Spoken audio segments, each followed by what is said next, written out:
Segunda-feira é hora de você refletir, planejar suas finanças com a ajuda da Márcia Dessen, que é planejadora financeira certificada, autora de Finanças Pessoais, O que Fazer com o Meu Dinheiro e colunista da Folha de São Paulo.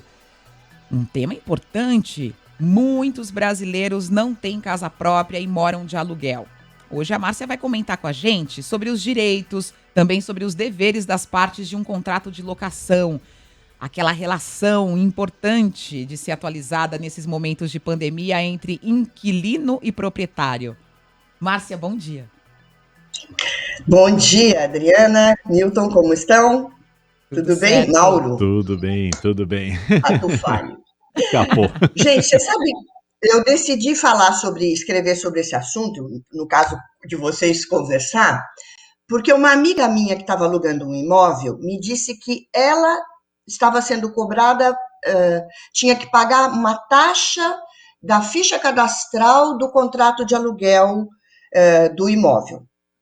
Aí eu estranhei que fosse o inquilino a pessoa responsável por pagar essa taxa, porque afinal é do proprietário o interesse de se certificar que a pessoa que está alugando o imóvel tem capacidade de pagamento.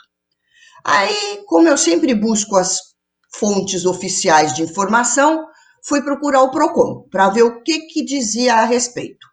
E olhem, como eu imaginava, compete ao proprietário pagar essa taxa e não ao inquilino. Vejam o que mais eu descobri. As obrigações do locador, que é o proprietário, a pessoa que aluga o imóvel, né? Além de entregar o imóvel em boas condições e fornecer um recibo de pagamento mensalmente, ele tem que pagar as taxas de administração da imobiliária e de intermediações, como, por exemplo, as despesas de pesquisar a idoneidade do futuro inquilino e do fiador, se existir.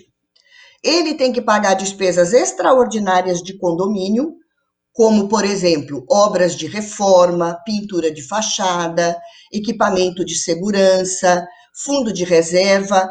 É importante o inquilino saber disso, porque a ele compete pagar somente as despesas chamadas ordinárias, relativas ao uso do imóvel.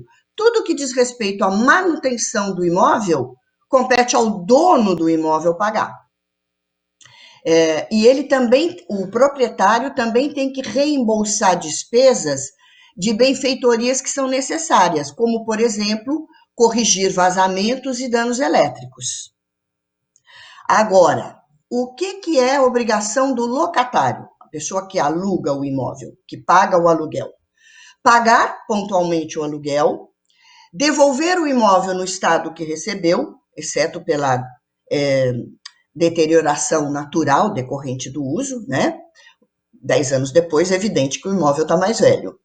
Informar o locador sobre dano ou defeito, cuja reparação ele tenha que fazer. Não modificar a forma interna ou externa do imóvel sem autorização do proprietário. E pagar as despesas ordinárias do condomínio, como eu já disse. Então, na taxa de condomínio, pagar só a parcela relativa às despesas ordinárias. Ô, Márcia, aí chega aquela hora que precisa renovar o aluguel e vem a cláusula de reajuste, né, do contrato de locação. E aí tem que tomar um baita cuidado porque os índices estão muito diferentes entre si, né? Tem que tomar muito cuidado. Excelente pergunta, Mauro, porque sabe que a gente observa que o IGPM, que é um índice que mede preços do atacado, é usualmente usado para corrigir os contratos de aluguel. Só que a lei do inquilinato não obriga que seja o IGPM o índice de correção. Então,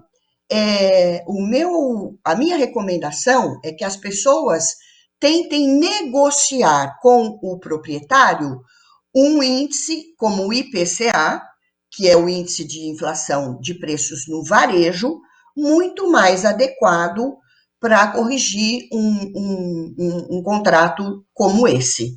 Então, atentos, IGPM não é obrigatório. Procurem adotar um índice, é uma negociação livre entre as partes.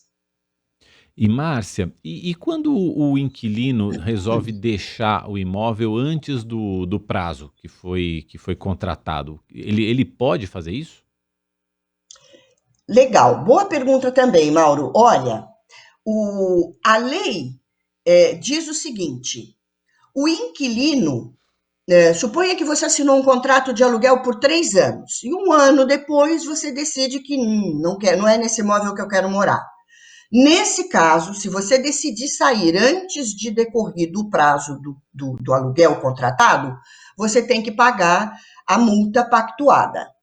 Só que uma coisa que é interessante, então, é que o inquilino não é obrigado a pagar a taxa, a multa, em 2 casos. Olha que interessante. Suponha que o seu empregador, a empresa para onde você trabalha, muda o seu local de trabalho para outra cidade.